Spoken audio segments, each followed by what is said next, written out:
So it's an honor to be here. Good to see all of you friends.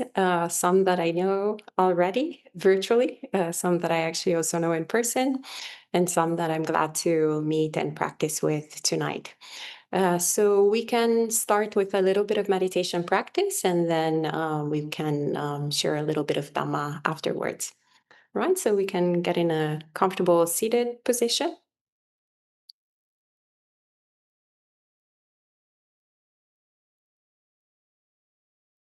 And slowly closing our eyes.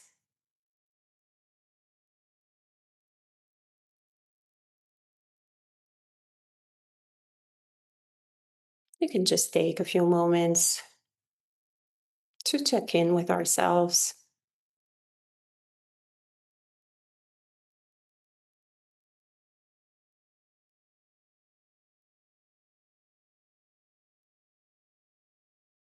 How are we feeling?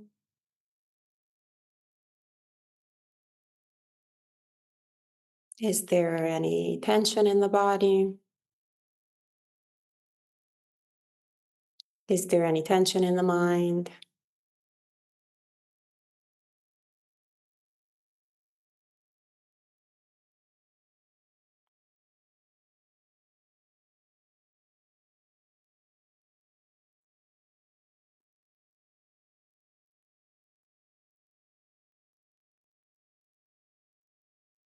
Are we feeling relaxed?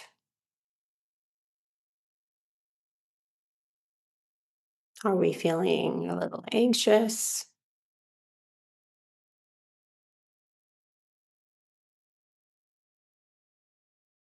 Are we confused about how we feel right now?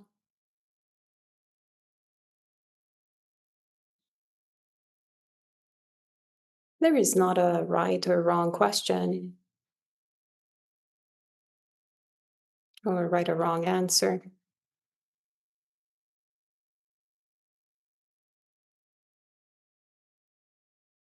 We just want to create the space, the time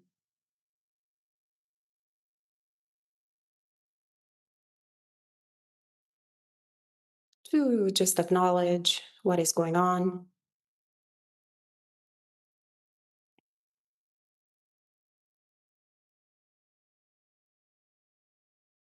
to check in with our hindrances if there are any,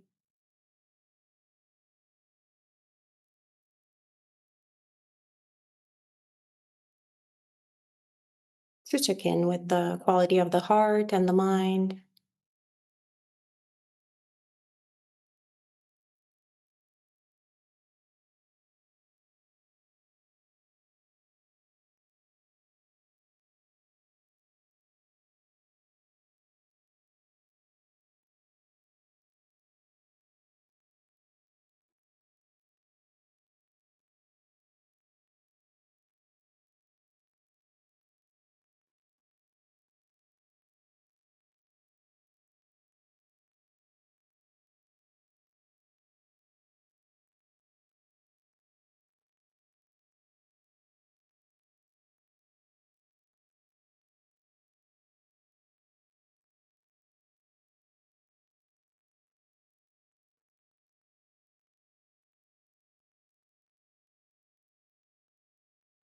and interested in the present moment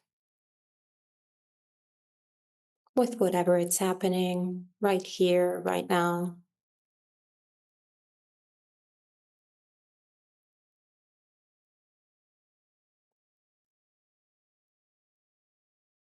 We can look at the quality of this dukkha,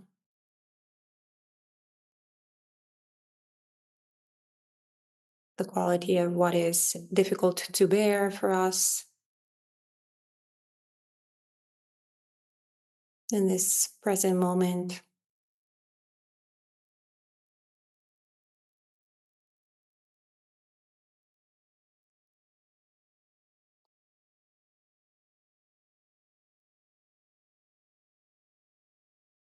And if we can see this dukkha, we can ask ourselves, where is the dukkha? And develop more interest in this search, not a verbal search, not a search by means of thought, but a search in the body.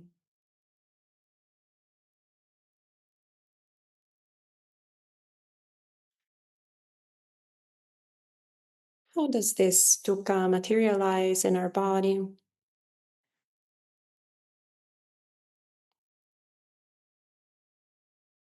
Where is this dukkha?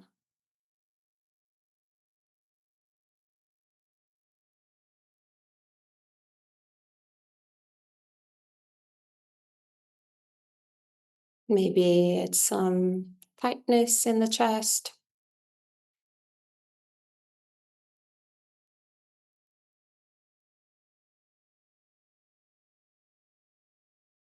in the neck, maybe on the shoulders, maybe in the throat.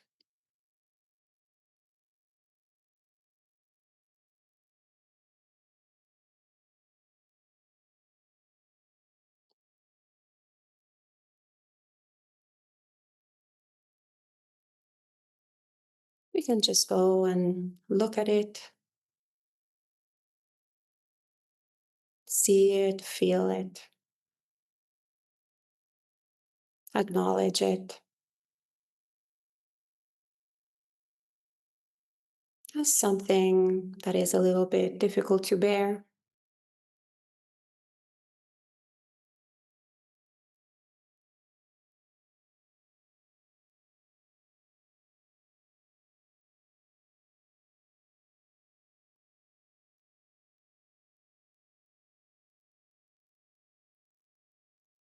And that it's currently present as this physical formation, physical sensation.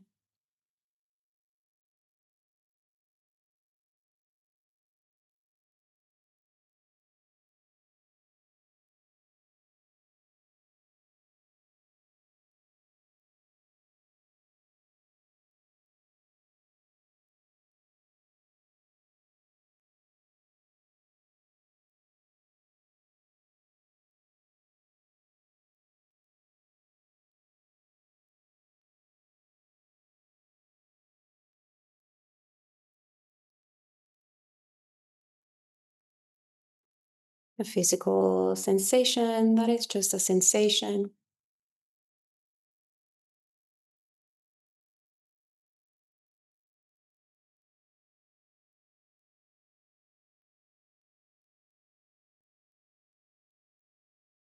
No different than the sensation that we feel with our hands touching one another, or touching the legs.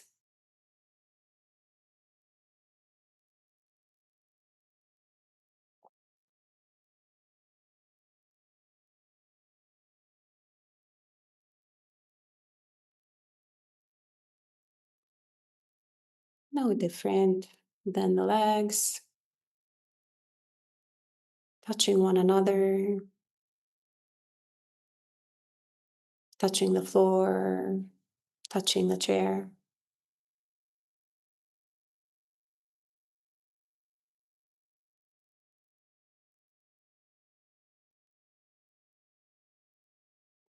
So many different sensations that we can feel with our body.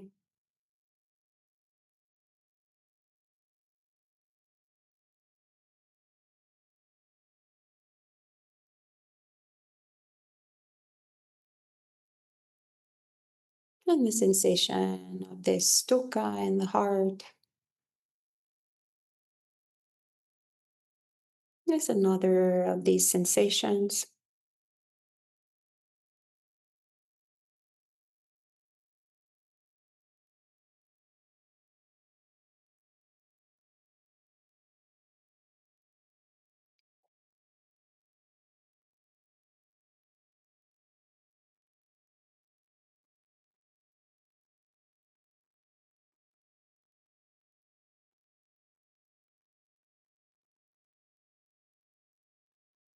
And we can allow ourselves to just contemplate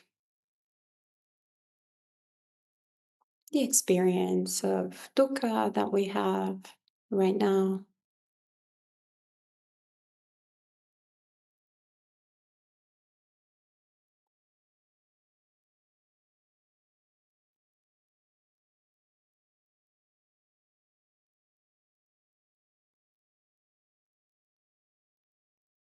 Brave and confident. We just acknowledge it and see it just as it is without wanting for it to be different or to go away.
And if the mind gets tangled up, trying to think about the past or concerned about the future, trying to figure out why we're experiencing what we're experiencing, who said what, who did what, what's going to happen. We can gently bring our mind back to the body, to this physical sensation of dukkha, dropping any memory, dropping any thought,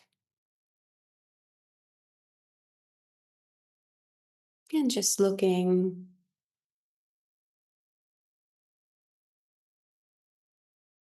at the sensation, mindful,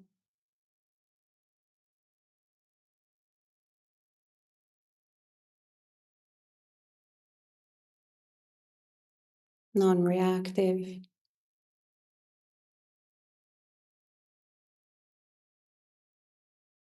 calm, curious,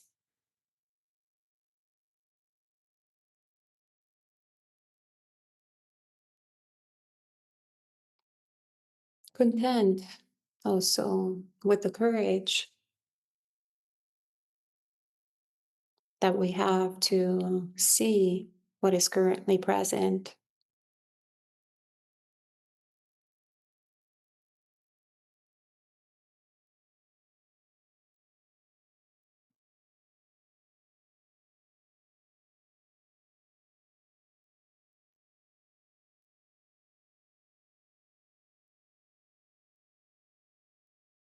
And if we feel confused,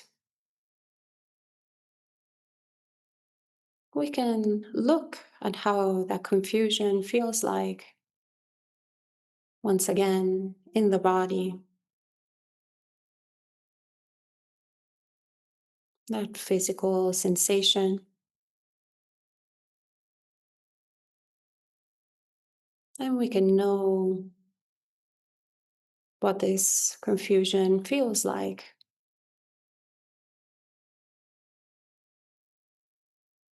what the dukkha of this confusion feels like, not what we think it is, not how it should be, but simply what it feels like right now, in this moment, in our body.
Now that we're here, comfortable, hopefully, and aware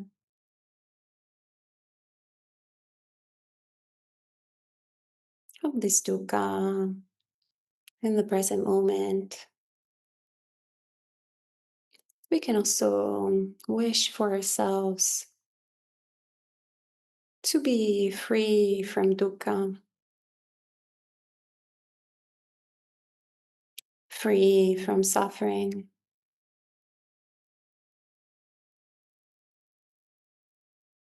content that we have the teachings of the Buddha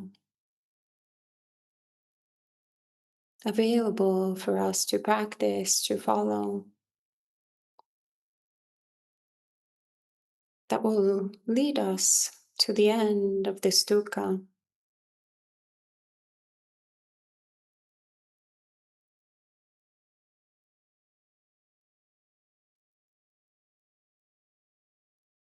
And so we can nurture this wish and aspiration to be free from dukkha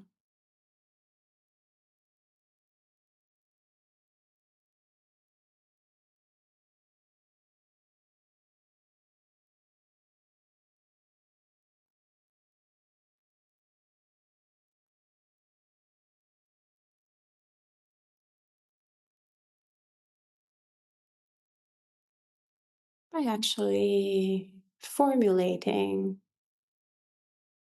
in the mind this aspiration of, may I be free from suffering. May I be free from suffering and the causes of suffering.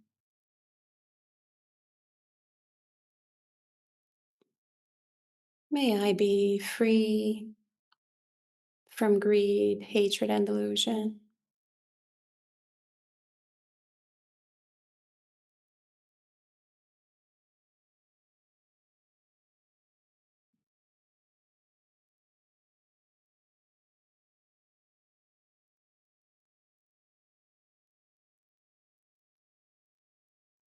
May I be free from accumulation.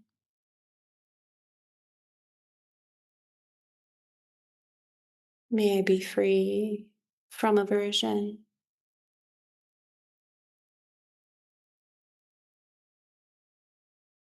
May I be free from confusion.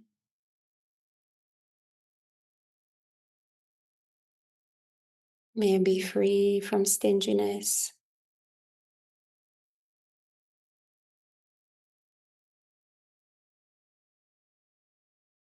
May I be free from pride.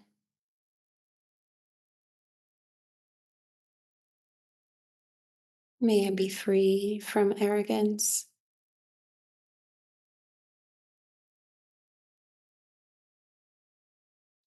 May I be free from prejudice.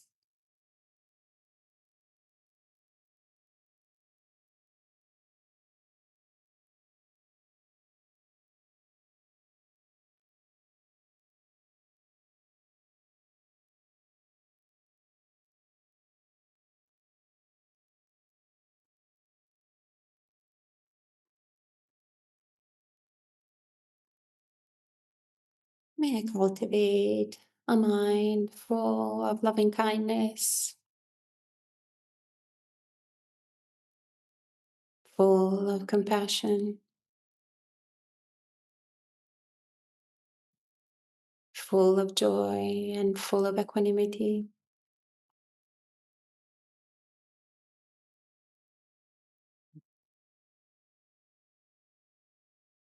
May I turn my mind and heart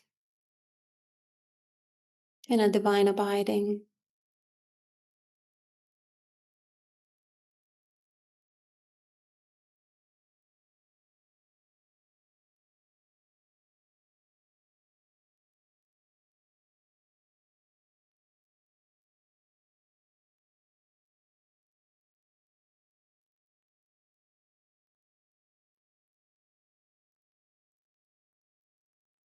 May I be a refuge for all beings.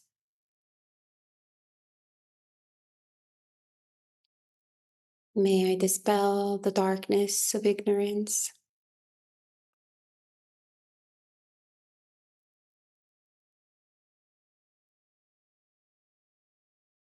May I practice with diligence to overcome suffering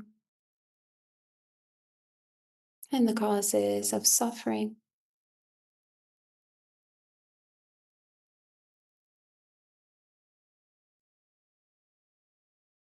May I have no fear of suffering.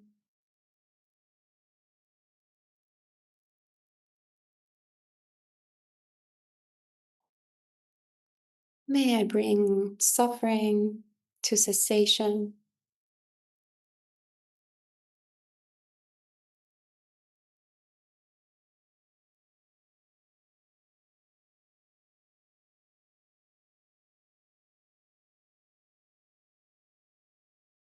May I practice the Dhamma and realize the Dhamma all the way to full awakening.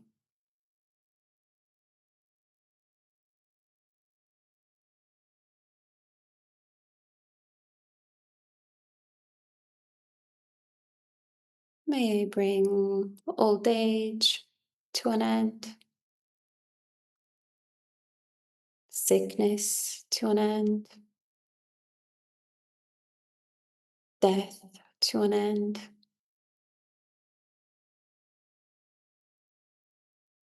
May I bring rebirth to an end.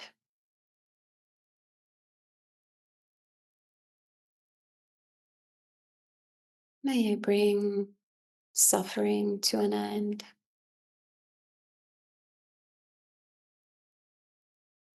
For my benefit and all the benefit of all sentient beings. May I attain full, complete, blissful Nibbana, complete cessation.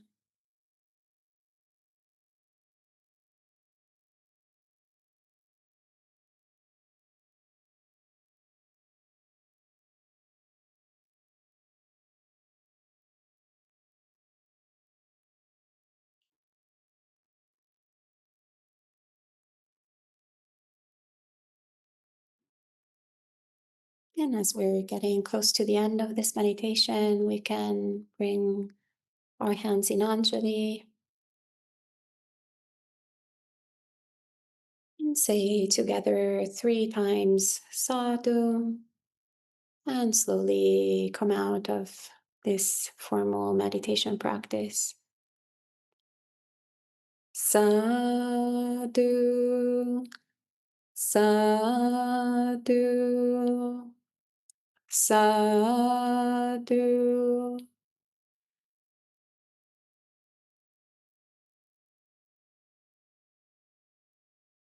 And we can open our eyes and do a little stretching if we need to.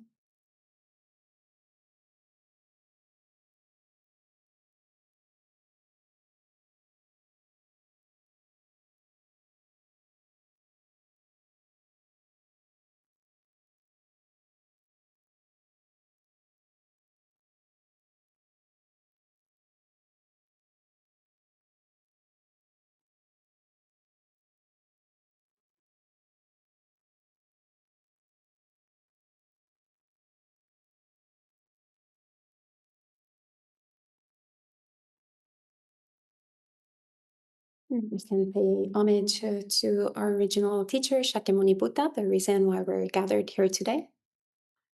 Namo tassa bhagavato arahato samma sambuddhassa. Namo tassa bhagavato arahato samma sambuddhassa. Namo tassa bhagavato arahato samma sambuddhassa. Buddham namaham sangham namasami.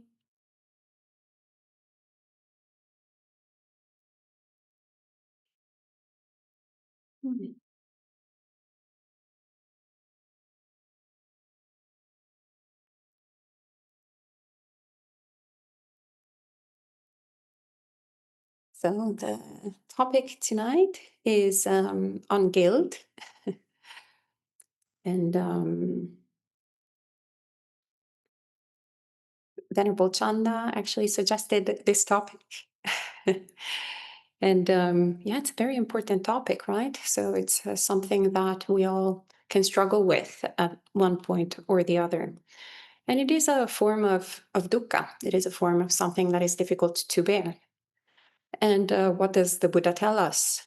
Uh, it's the first noble truth, right? The first noble truth of dukkha. What does he say about dukkha, the first noble truth? It needs to be understood.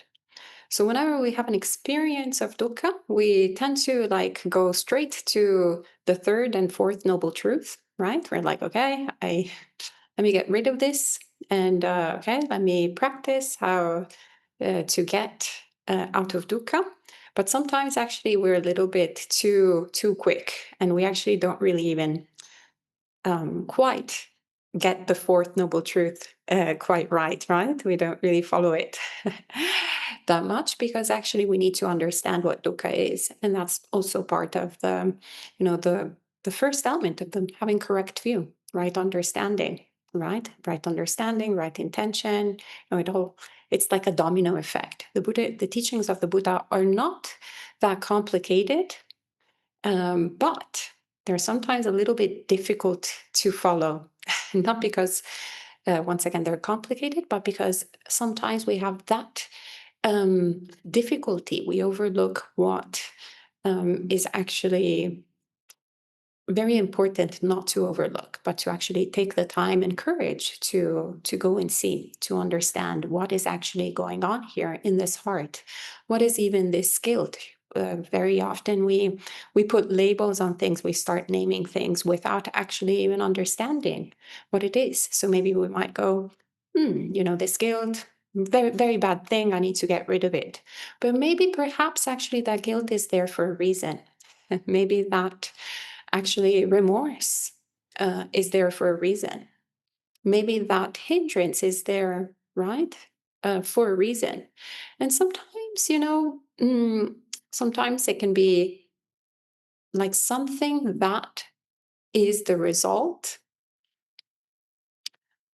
of another thing that we need to correct during our day-to-day life, right? It's not something that maybe it's just, okay, we need to remove it, purify here in meditation practice in order to, be able to concentrate the mind.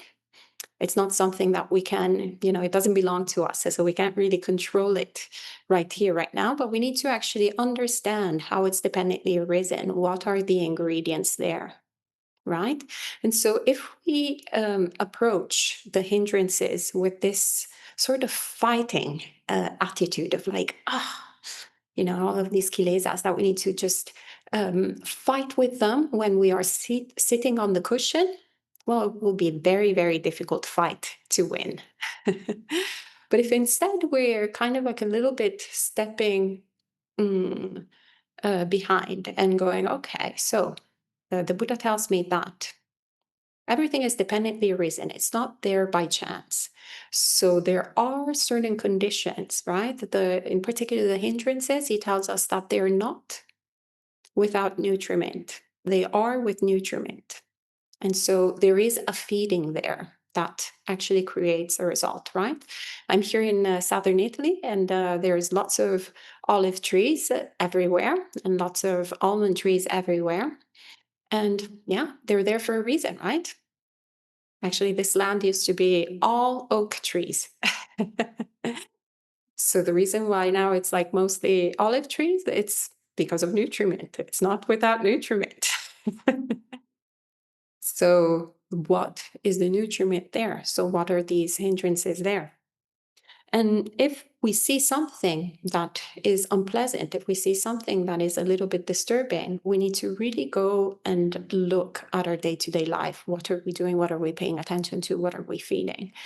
And then seeing if actually it's something that then can be addressed, right? It's something that has to do perhaps with our behavior, with our sila. It's to do with perhaps a lack of self-restraint, right? has to do with something that goes a little bit before the time that we sit on our meditation cushion and start doing the practice and start seeing what is actually happening.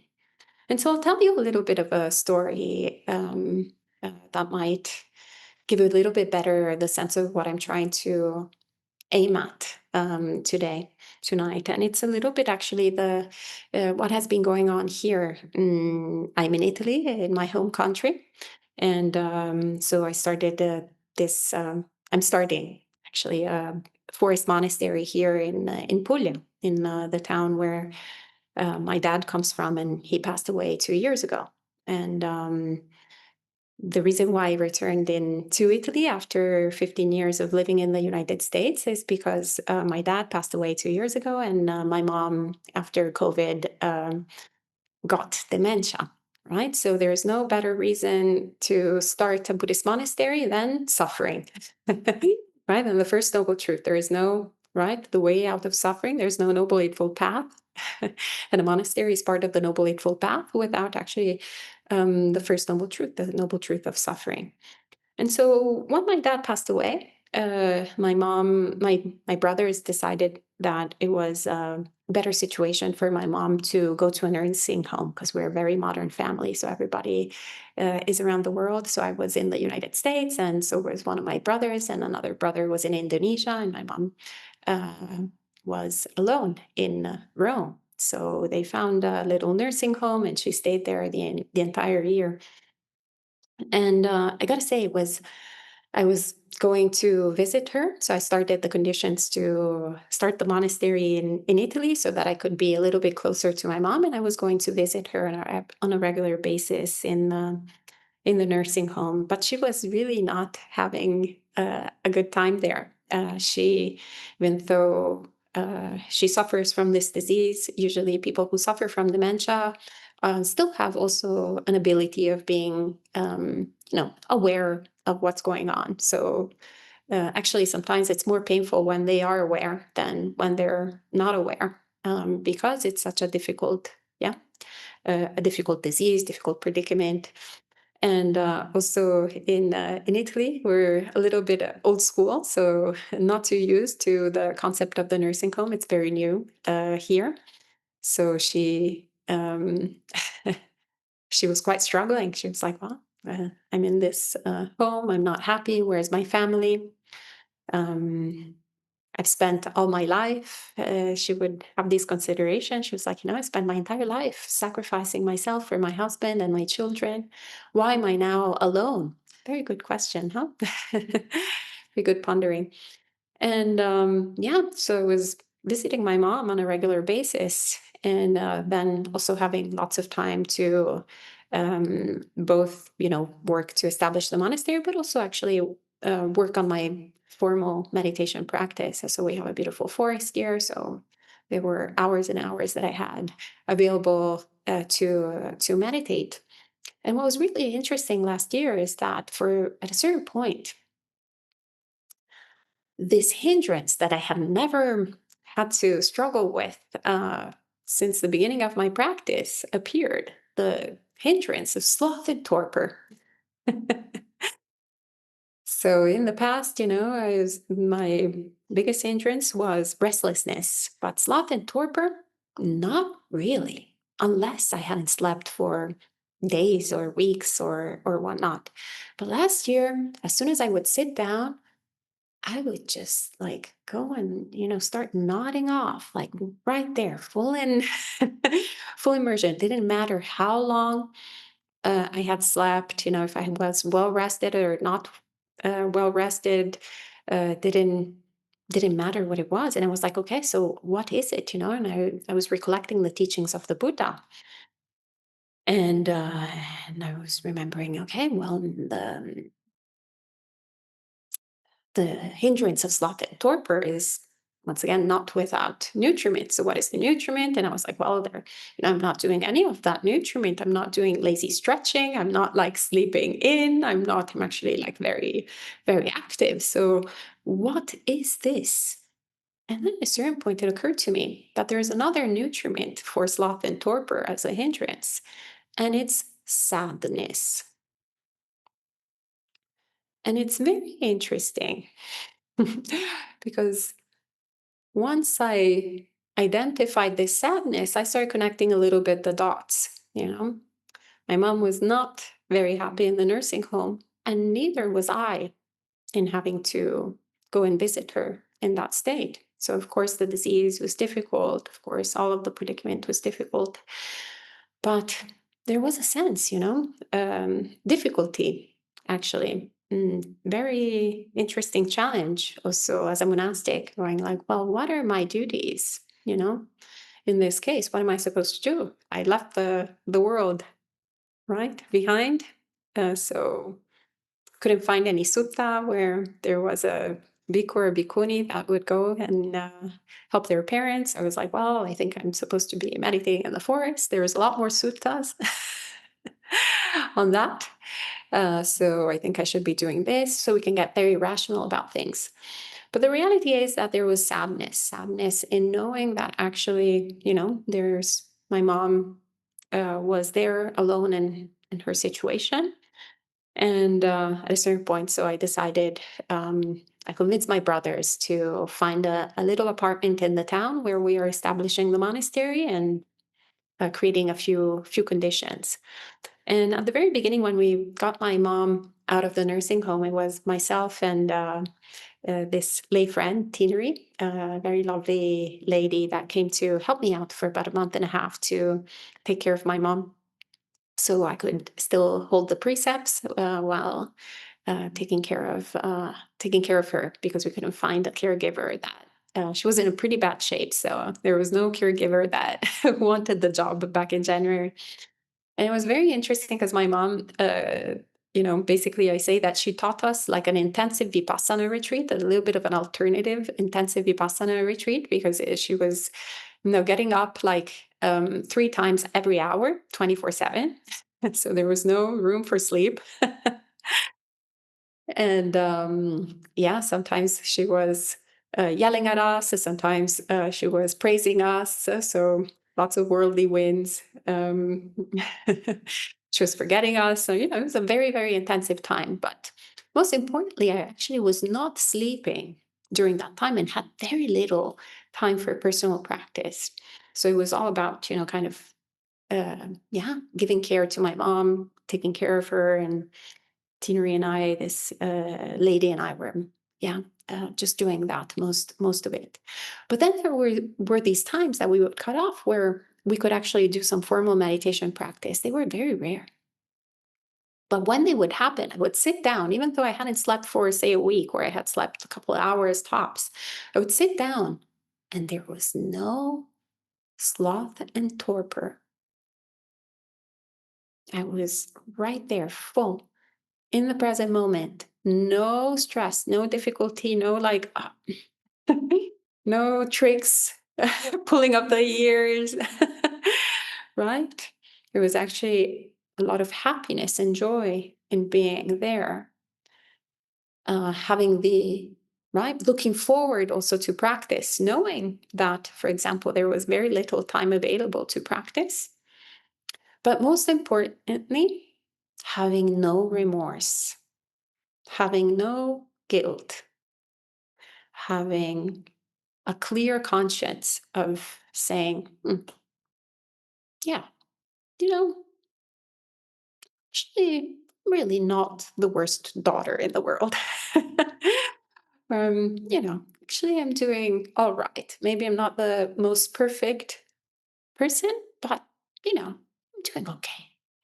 And so it was like a little bit more pleasant to actually be in the company of this person.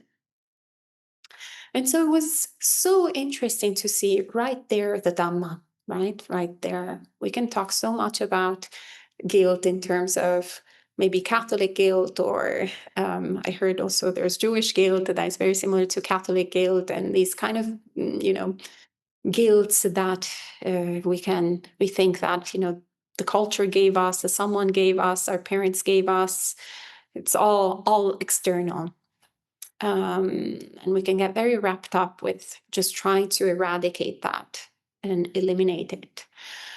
And I have to say that at the very beginning of my Buddhist practice, as a as a nice convert, I was very much into that. But then as my practice actually has developed a little bit more, and I stopped hating or being so averse to my religion of birth, but befriending it and actually seeing also the wisdom that there are in pretty much any kind of millenary religion has a lot of wisdom to share. So appreciating, right, like the good wisdom that there can be in different systems, including the one that I grew up with.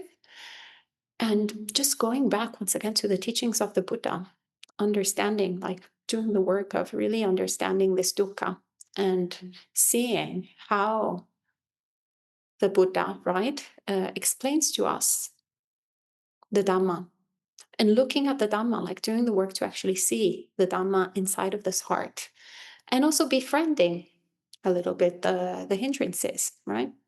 Welcoming them, not in the sense of nourishing them, but actually welcoming them without being afraid, without like trying to push them out, without having that kind of fight, but trying to see, hey, what are you trying to tell me?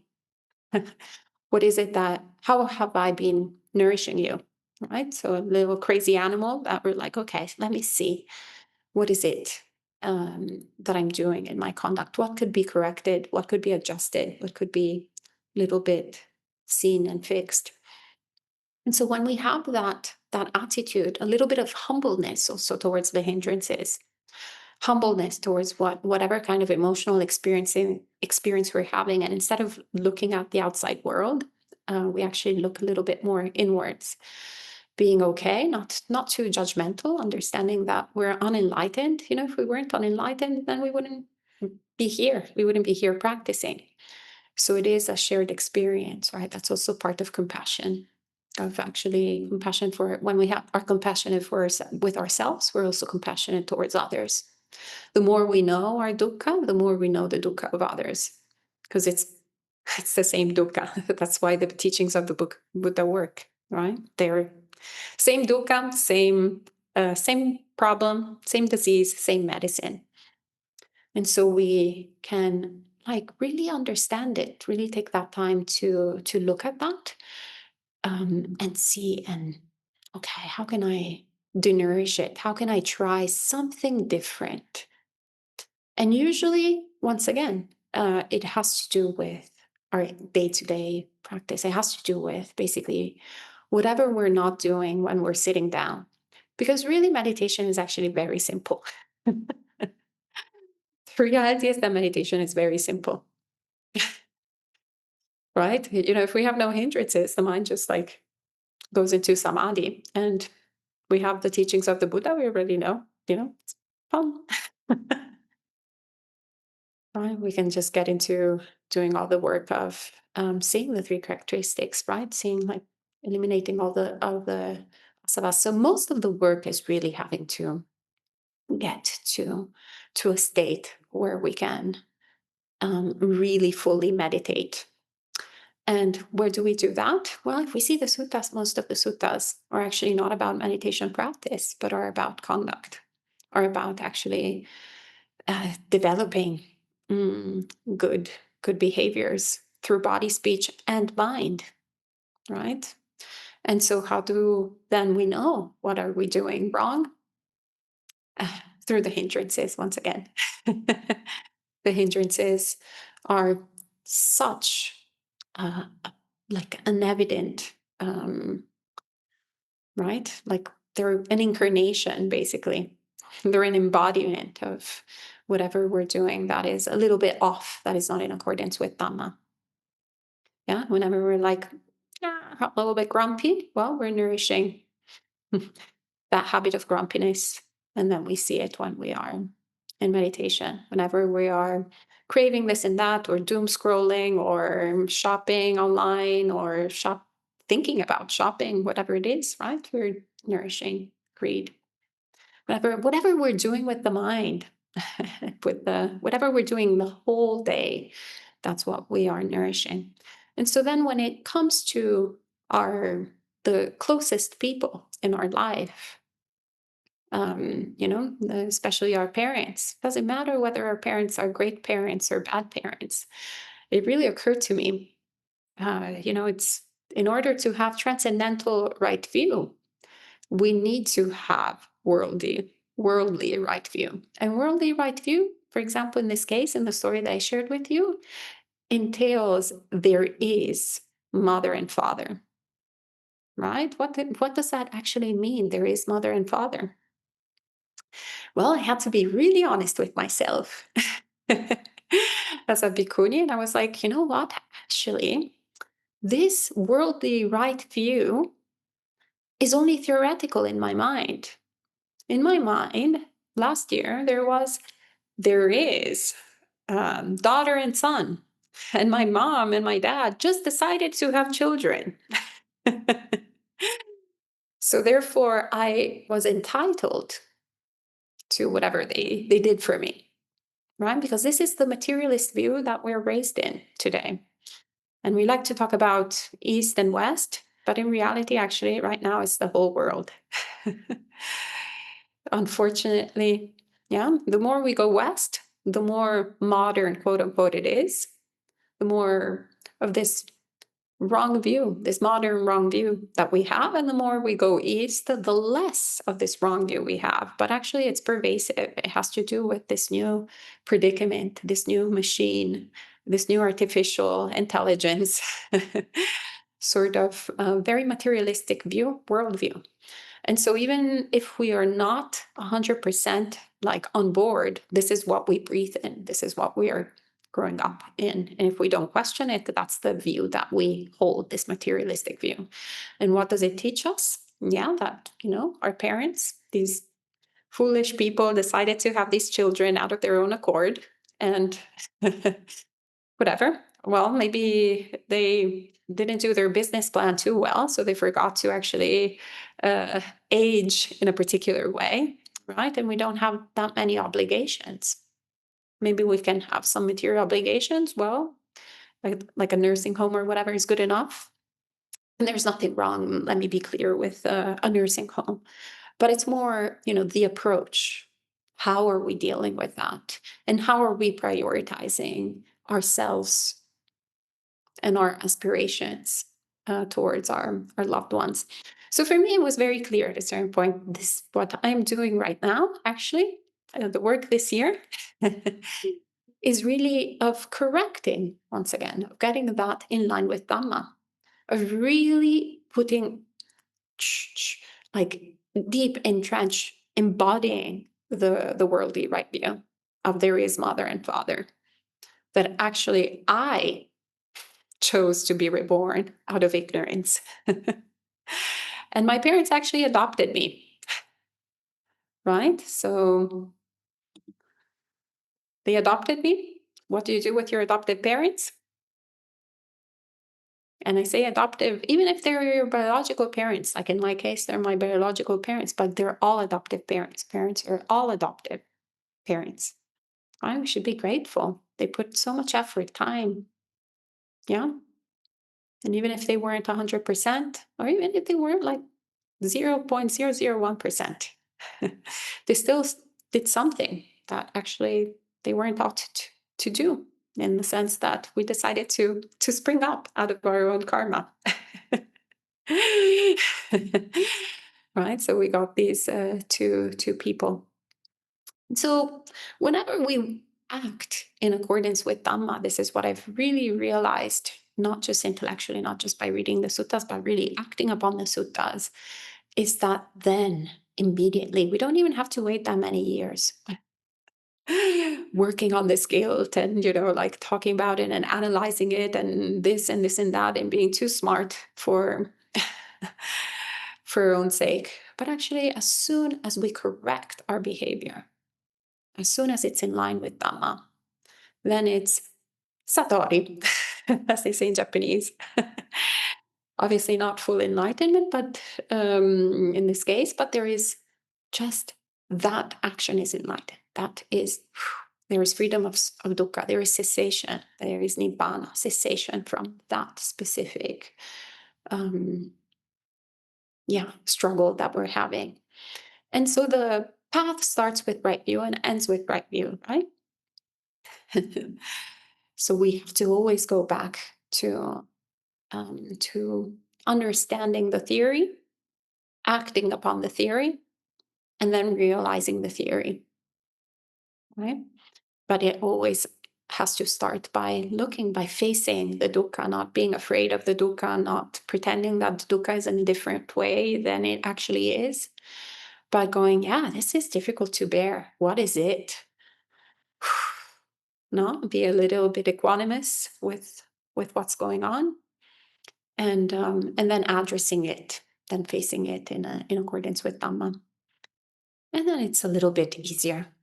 We do also what is difficult to do, and with joy, to know that actually we're on the path of Dhamma, that we have this opportunity to really have the power of the teachings of the Buddha to guide us and to get us out of this ignorance, out of this confusion that makes us really wrapped up in this cycle of samsara, where we keep on repeating the same mistake over and over again and suffer.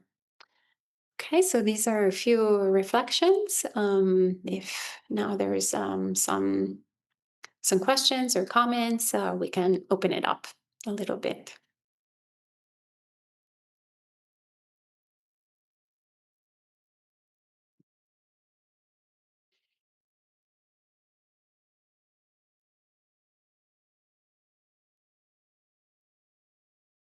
Okay, Dr. J.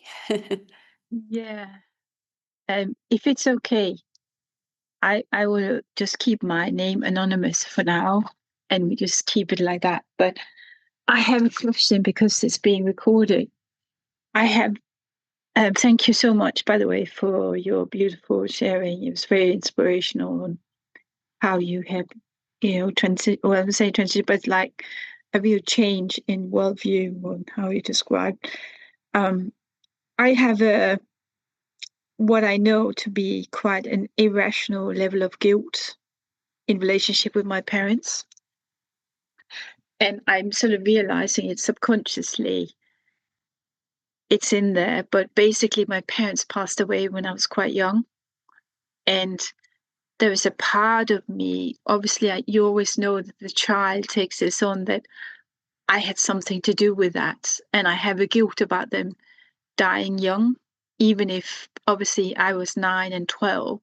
I had nothing to do with that. I know in a rational, intellectual sense, but and I know I need to readjust that. But I just realized that somehow, yeah, I feel at some level of being in the wrong somehow.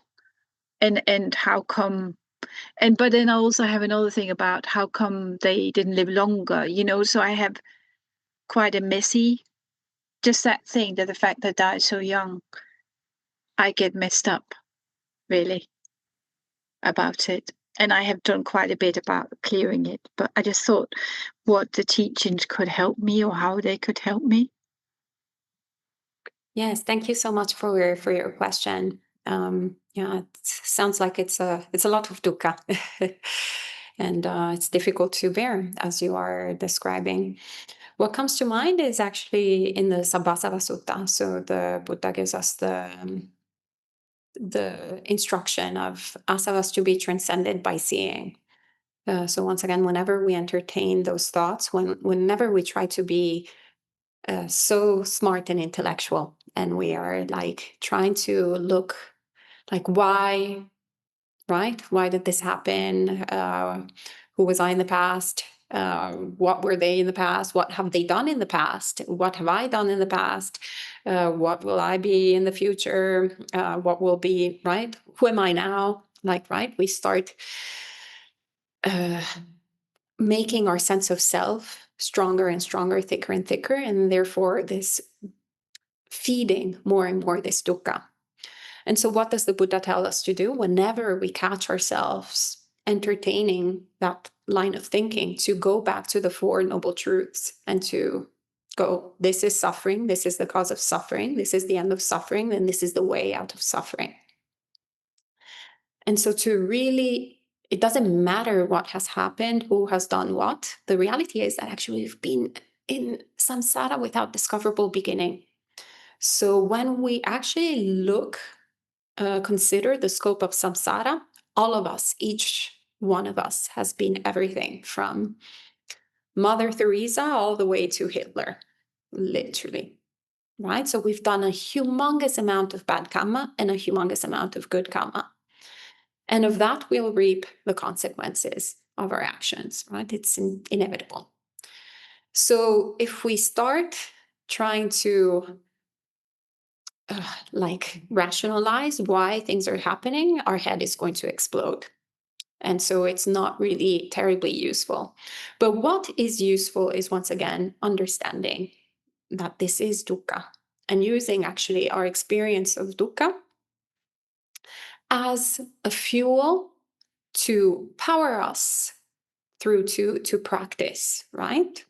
Mm. And if we manage to actually go to the body instead of the thoughts, right? So when we're having this experience of guilt, going to the physical sensation and starting to develop, just like we do mindfulness of breathing, we can do mindfulness of guilt, in the sense of like, how does this feeling of guilt feel like in the body? Right? So just to be aware of it first. And then we can forgive ourselves. There is a beautiful, actually, meditation practice that they do that I learned in the Mahayana tradition. So I apologize for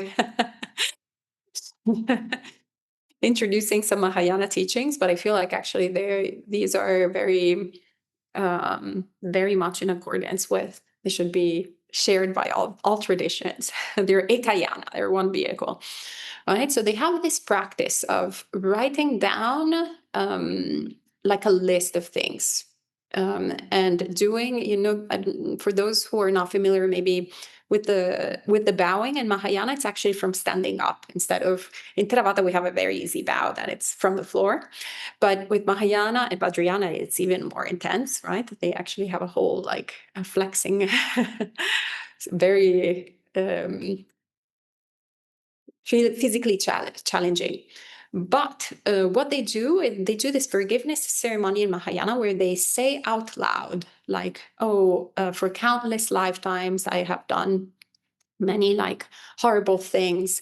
I apologize to everybody who I have hurt, and then I like to add, I forgive myself, and I do a bow. And then I want to ask forgiveness to my parents for whatever I might have done, intentionally, unintentionally, and I forgive myself, another bow.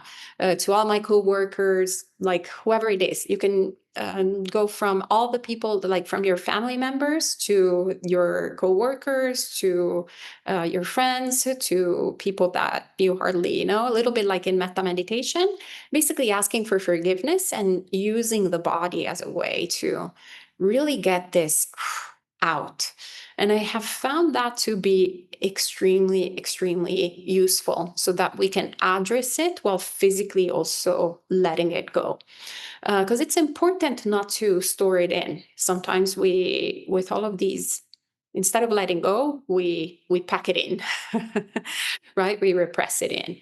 But it's important to instead not nourish it, not fuel it, but acknowledge it physically with the body and letting it go. And constantly going to, okay, this is suffering, this is the cause of suffering, this is the end of suffering, this is the way out of suffering.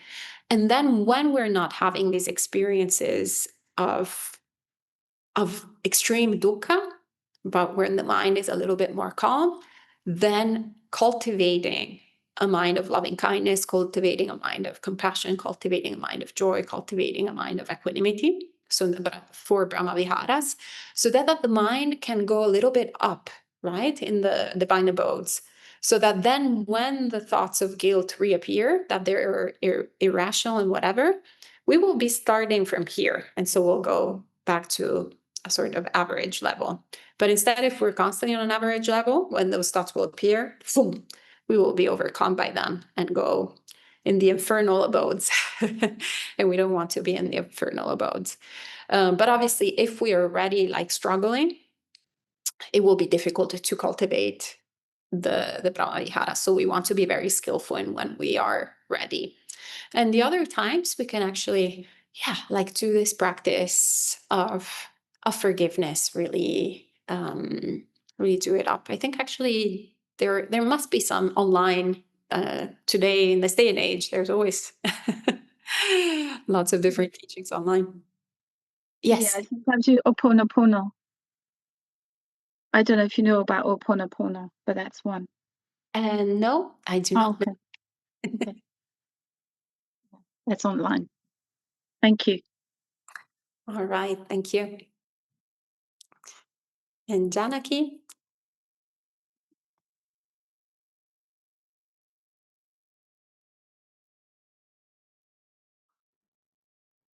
I can't hear you. Janaki, I think you need to unmute yourself. Okay, Yeah, I have. Yeah, yeah. perfect. Thank you so much. Um, Thank you, Ayya Soma. It's a wonderful way of looking at the parents that we are. I didn't realize it until this moment that we are all adopted by them because birth, we were born by our own choice, not because that they wanted us. They did not know even who is going to be born, and they have never seen us or known us. So we have to be really very grateful for the parents, not only for taking care of us after we were born, but even during the time that we were inside them or inside the mother's womb. Yeah, it's a matter of life and death, like, because she has to be very careful of looking after us, her own health, her own life, as well as the new life growing inside her. So it shows how much we should be grateful uh, uh, uh, to be. I mean, we should be grateful to our parents. I think it's a very good lesson to almost everyone. So, in fact, basically, what that's what Buddha showed us in Paticcasamuppada, the how the life came into being, or a person came into being, or how we were born. And the other thing is that, yes, what you said was true. Yeah, we shouldn't develop any enmity, animosity, or anything towards anything, or build up a hatred or grudge. Because a very good example for me was that which I personally went through during 2019 and 2020 when the COVID was at its peak. So I was in UK, and then the 2020 I was in USA, and in USA it was terrible. It was in its peak. The COVID was. So when I finally, towards the latter part of 2020, when I returned to New Zealand, so I couldn't go home straight away. We were all taken to a quarantine facility, and we were kept there for 2 weeks. They checked on the third day as well as on the 13th day. So still, I mean, straight from the airport to the hotel. And so both times, I was, it was negative for me. I mean, I didn't have the disease. So later, when my friends, and I was a member of a choir as well. So when I was asked by the conductor about it, I said, no, I wasn't afraid. And I had nothing, no ill will towards the virus. I just thought that it has the virus also has the full right to live in the environment just like me. So how I should be, I mean, I shouldn't be angry with it. So I thought that, okay, I will live in harmony with the virus. So maybe because of that, I didn't get it. And they didn't like it. They didn't like what I said. Even I know that there was one lecturer in the University of Canterbury too, whom I know very well. She too was quite annoyed with my answer, and she said, "Don't go and tell that to our students." And I said, "No, I had no anger. I had no animosity or anything or grudge with the virus, because I said, okay, we can live in harmony. together in this environment. You have the same right as I do. So I said that maybe because of that I didn't get it. So that was my experience. So I really, I mean, yeah, I'm really very happy to have heard what you said today. Yeah, yeah, it is simple, right? But the thing is, you need to develop the understandability to go along this path, what the Buddha showed us. So that's what I have learned. Thank you so much. Thank you, Janaki, for your sharing.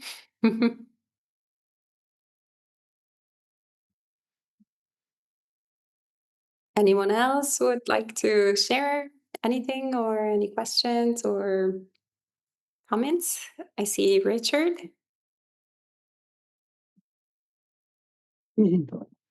Yes, hi, evening. It's very nice to see you. Thank you for your kindness. Basically, myself, I was, it's supposed to- it was my karma to be born with my parents that I had, as it were, as you said, your karma. But I found up until I was about 7 years old, everything was really sweet and everything was really wonderful. But then, because I'm dyslexic, I've got word blindness, and because I'm 67, so it's the generation that I am. When I started to go to school, my parents really didn't understand it. So they became very, put it politely, dismissive of me, but put it politely. So they always made me feel very guilty. So my mother would regularly say to me that I'm bad. This is from the age of 7, literally all my whole childhood. Whatever I did, my mother was of the opinion that I'm a bad person, and so I felt really bad. It wasn't intentionally, it was just simply, so I was conditioned to this way, basically. So in a way, my whole adult life, I've been basically dealing with that. I'm obviously conscious of that now emotionally and psychologically. And obviously, because of the Buddha Dharma, it's just really wonderful.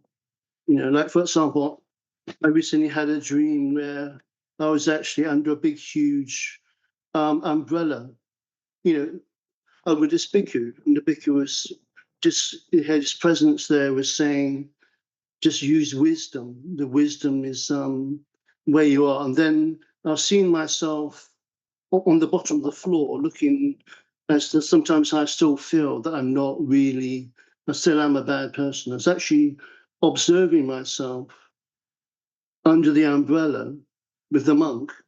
And the monk was showing me that actually in my dream, that if I use wisdom, then I can get out of that. So, and then I woke up, that's a really nice dream. So consciously I've been dealing with that. And the Mahayana thing as well, I found extremely helpful. It's actually the bodhicitta practice, exchanging myself for others. Because I found that more helpful at first to be nice to other people than myself, because I just couldn't do it. And so even now, even though I'm consciously aware that I'm not obviously a bad person, but as far as I know anyway, basically, I sometimes still catch myself actually, sort of almost, for example, at the moment I've gone to a charity shop and I'm working in a charity shop. And so unconsciously, I'm trying to make something happen so that I end up being a bad person, because there's still a bit of conditioning there. So I'm just using the wisdom, the Buddha Dharma, and the bodhicitta practice as well by imagining some of people like myself. And I actually do these prostrations that you talk about as well every 2 days. For that very reason, find it very helpful. So that's what I'll share that. Ayya. Satu, thank you so much for your sharing. Richard, I can tell you're a very beautiful person. Thank you. And yeah, it's also very important, right? You said sometimes I catch myself, not all the times, right? So sometimes. So we also see the impermanent nature of these thoughts. Before they were very strong, now they're a little less strong. And so we see how if we stop feeding them, right, then they will kind of naturally stop having that potency in the mind. And when you were talking, a few things came to mind. First and foremost, how to say that the older I'm getting, the more compassion is coming in my mind for my parents, in the way that as a child, I would very much expect them fundamentally to be enlightened, to use Buddhist words that I wasn't using at the time. But that's the expectation, right? Where we look at our parents and we're like, oh, yeah, absolutely, right? Why are you not according? Why are you doing this thing that is obviously wrong and so hurtful? But then as we get older, and we become practitioners, and we start becoming a little bit self-aware that our conduct is not perfect 100% of the time, that it's actually very difficult to tame the mind. And then we're getting older, like the time, a few years ago, it was when I became the age that my parents had me, I was like, oh, wow, it would be very difficult right now to have a baby. I definitely would have to make a lot of decisions, and probably I wouldn't be 100%. It starts becoming a little bit real. And then we can use that insight to be a little bit more forgiving. So we want to forgive ourselves and also remember to forgive others. And what I found very helpful actually is in my personal practice to look at the tradition that we have in Buddhism. So in Asian Buddhism, I have to say, I can think of some friends, some Sri Lankan friends of mine that actually have had some really awful experiences with their parents, actually, that really traumatized them. But they keep making good actions and sharing the merits with them, right? To both the ones that are alive and the ones that are have passed away. So instead of kind of holding the grudge or going or thinking too much about their personal difficulty, they acknowledge obviously the difficulty. They're very good practitioners. Can't say their names, but for obvious reasons. But it was really interesting to me, this practice, right? Because I thought about it myself. I was like, oh wow, I don't know if I had been in if I would have been in that, if that had happened to me, if I would have, thought about sharing the merits with my departed parent who was pretty abusive, right? Instead, there's more kind of the thought, oh, I should work on overcoming all of this trauma. But instead, when we actually think, okay, they've done really bad karma, that's really heavy karma, then your heart opens up to compassion. And then you're like, well, actually, I can make this really good deed that will be for my welfare, but also I can share the merits with them. And so it's like a win-win situation. So it's a lot of boom, right? So I tend to lately also keep that in mind and constantly share the merits with not only actually my family members, but also people that sometimes can act unskillfully, to go, wow, they really need a lot of merit. Let me remember them. Let me bring them in my heart. Let me share the merits with them so that they can get that strength and stop making life difficult for themselves and others. But it sounds like you're doing really great work, Richard. So thank you for inspiring us with your beautiful words and sharing. Ayya, there are two questions in the chat. Oh, okay. Let me see. I'm not terribly technological, so I hadn't seen them. Okay, so Sudakshi says, I wonder if you have any suggestions for us with modern life, how we cope with these dilemmas with managing work, family, and aging parents.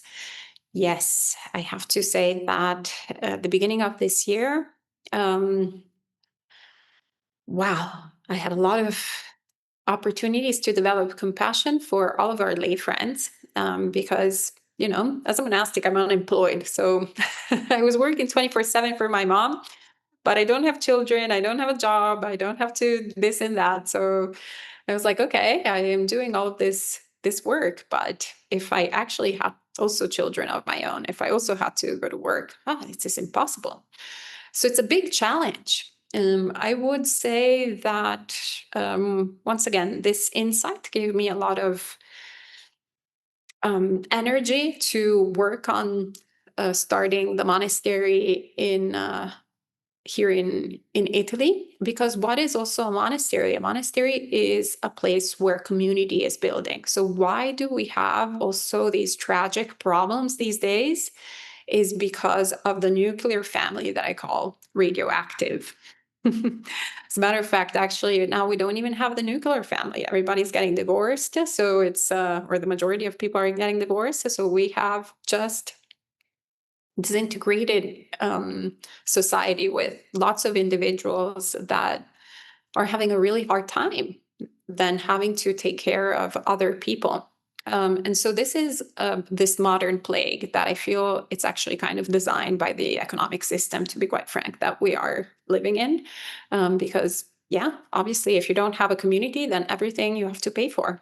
So there's nothing that is left for, nobody can, you need to take care for your children. You need a babysitter that you need to pay. You need to take care of your parents. You need a nursing home that you need to pay. You need everything you need to pay, right? And then you also need to save money for your own retirement plan. So once again, really putting an effort in investing in community. So what is a monastery? It's a community of people that can all be your aunts and uncles. Right? They're all aunties and they don't need to be blood related. And so this is a great opportunity to actually also develop the Brahmaviharas to the really good extent of the Brahmaviharas. So to actually look at everyone as your own mother or as your own child or as someone who is blood related, someone that you really truly love. And you have beautiful Anukampa Grove project in the UK. So really dedicate yourself to in person to really work on establishing the community of practitioners. And that will be then, once we have a community that supports us and that we support, then all of these problems start fading away. Like my mom right now, actually, she's so much better. Why? Because she constantly is surrounded by Buddhist practitioners, fundamentally. That's why. And Buddhist practitioners, we're all, we're maybe a little unenlightened, all of us, but if they merged all of us together, we would all be like a lot, very enlightened too. Because we all have very good qualities that we develop. And so, there is a lot of strength in that. So wish you all the best. And thank you, Dr. J, for the link on the dementia. It's also, that is a very, very modern disease, a big plague that is becoming so many people younger and younger that are getting affected from dementia. So it's very important to be ready to really deal with it. And Anne says, what about shame? Why do we struggle so much with feeling ashamed, that we are never good enough and that we don't deserve good things? What is the seed that makes us feel like this? I would say that it's important to develop a good sense of shame, right? That's hidiottava. Not to be shameless, but actually, once again, to correct our view. I think the seed for shame, how you're describing it, is wrong view, right? When we actually develop a right view, instead of going to look too much intellectually, like, oh, why is this there?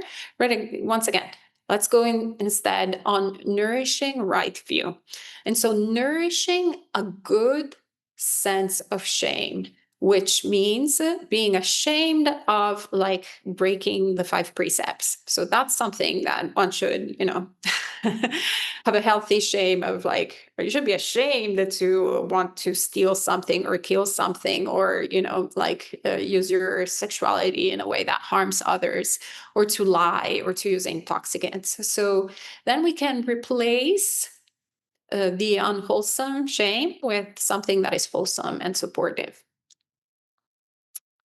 And we are 1 minute to 10, which is 9 p.m. So I'll pass it on to Manori now. Thank you, Ayya, for that topic and wonderful sharing of your personal life and linking it to the Dhamma. And for all of you as well, asking all those wonderful questions to help us to understand more Dhamma as well. And so here I'd like to say a few words about the dana, that's the generosity, because the giving develops wholesome qualities that form the foundation of our Dhamma practice. And generosity can also be a practice for checking in deeply with us. So here at Anukampa, as you know, we offer several ways we can cultivate this beautiful quality of giving. And there is if you go to the donations, you can have a one-time donation financially by bank transfer, PayPal, SumUp, or if you are financially capable, you can do a regular donation through standing orders. Or if you have any specialty, you can volunteer with Anukampa. You can contact team at anukampaproject.org. And once Venerable is back from the Vasa, you can start checking the needed items and give dana as well. And thank you again, Ayya Soma, for coming and giving this lovely dana talk.